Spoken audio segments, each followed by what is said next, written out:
Tu aimerais entrer en franc-maçonnerie, mais tu ne sais pas comment choisir ta loge. Voici les 6 questions que tu dois te poser. Numéro 1, quel type de loge veux-tu intégrer? Il y a 3 types de loges, masculine, mixte et féminine.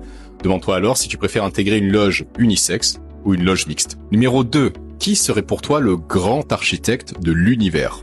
Certaines loges exigent la croyance en Dieu, d'autres proposent celle d'un principe créateur, plus englobant, et d'autres sont complètement laïques et laissent le libre choix de croire ou de ne pas croire.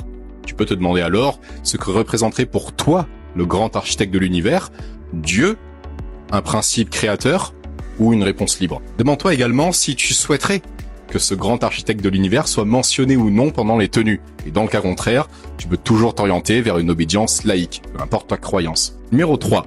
Veux-tu travailler sur des sujets sociétaux? Certaines loges travaillent sur des sujets de société actuelle, et dans d'autres cas, c'est carrément interdit. Et seul le travail symbolique et spirituel est permis. Et d'autres proposent un entre-deux. Alors demande-toi quel type de sujet tu souhaiterais aborder. Sociétal, symbolique ou les deux. Numéro 4. Quel courant t'inspire le plus? On peut entrevoir 4 courants maçonniques. Numéro 1, rationaliste, porté sur la réflexion sociétale. Numéro 2, traditionnaliste, axé sur le symbolisme. Numéro 3, spiritualiste, prônant le développement de l'homme dans sa foi. Et numéro 4, mystique, ressuscitant l'ésotérisme et l'occultisme. Chaque loge est généralement issue d'un courant principal, et cela peut orienter dans ton choix. Numéro 5, veux-tu pouvoir visiter d'autres loges? Alors, il y a 2 types de loges dans le monde. Les loges dites régulières, reconnues par la Grande Loge Unie d'Angleterre, la GLUA, et les autres. Et les premières n'ont pas la permission de côtoyer les autres.